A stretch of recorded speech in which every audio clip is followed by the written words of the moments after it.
So it's interesting how folks select the agent they work with that we talked about earlier. It's interesting how sellers looking for value add from the agent that brings value to the marketplace. And it's interesting what buyers are looking for in terms of the value. Yeah, let's get into that. Yeah, let's talk about that.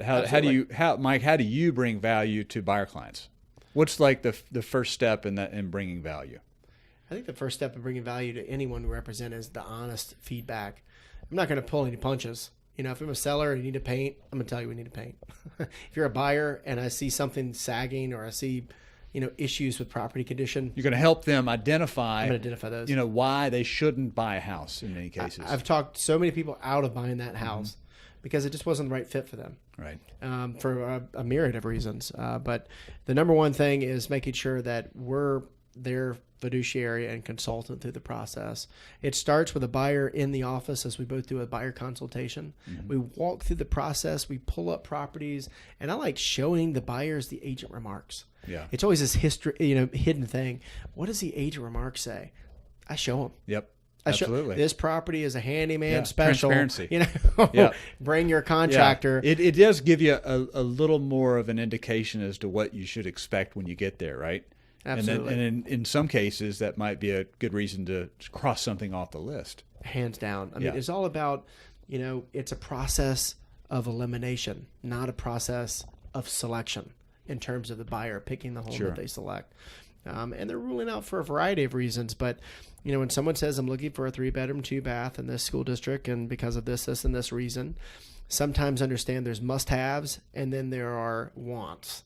There's wants, and those wants can have some flex to it. Like the fenced yard, I might say, well, I can get a fence later. Sure. So I'm not going to rule out. That could certainly be added. Absolutely. It's an easy one. Down the road. Right. So helping buyers, as simple as that is, understand that our goal is to keep it with the funnel, get the funnel a little wider. Right. And then we start narrowing it down to pockets of areas or neighborhoods or that home. Yep. Because the interior components of that box, while it's important where you put the box. It's the amenities that service that box. It's the neighbors that you're buying into. People will enjoy their home more for the community than they will from the bricks and the mortar. Hands down. No question. Couldn't have said it better. Yeah. So obviously it's different for different people. It could be proximity to the interstate or the airport or uptown or recreation, right? Right. Or close, I helped some grandparents relocate in from California recently. Yeah. And they just wanted to be close to their grandchildren. They didn't care about uptown. They didn't care about the airport. We need to be where Joe and Susie are, right? Yeah. We don't want to be on the same street right next door. No, yeah. But we want to be in the general vicinity. Yes. 10 minutes. Yep. That's my grandparents that I've helped. It seems like 10 minutes is about the... Right. I've only had one. That's not true. I had one. It was a couple years ago. They literally bought a street over. It was very important for them to say, if we can get in the same community, preferably, like within, visual. Yep. Right. I can see them. Yeah. And the kids and the grandchildren love it because they have a built-in babysitter and, family close by.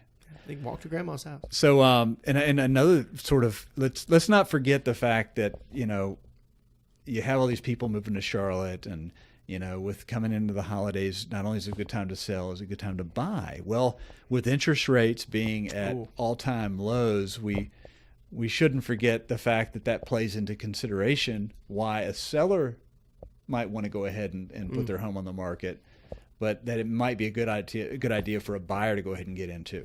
Wow, that's a huge reason to consider now versus waiting. Right.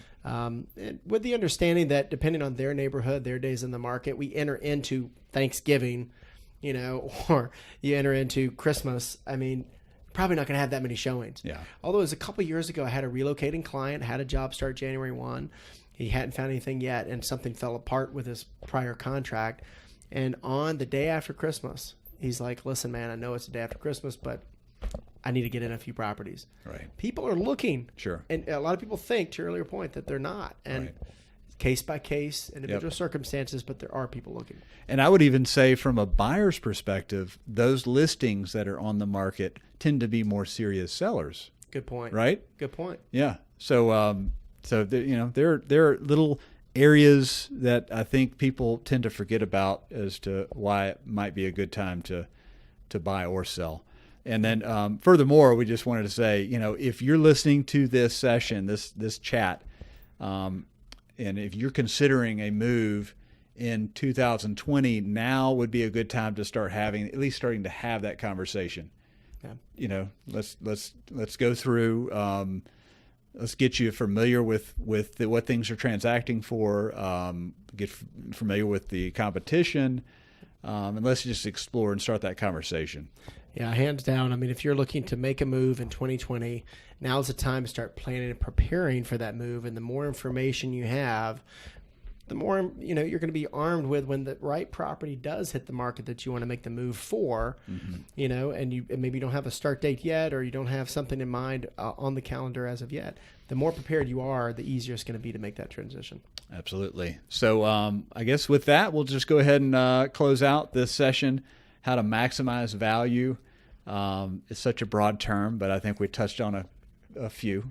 I think we did. Yeah, we could keep going, I'm sure, on this topic, but we'll just cut it here. So thank you so much for joining us. Absolutely. Thanks, Scott. Thanks, Mike. See you guys.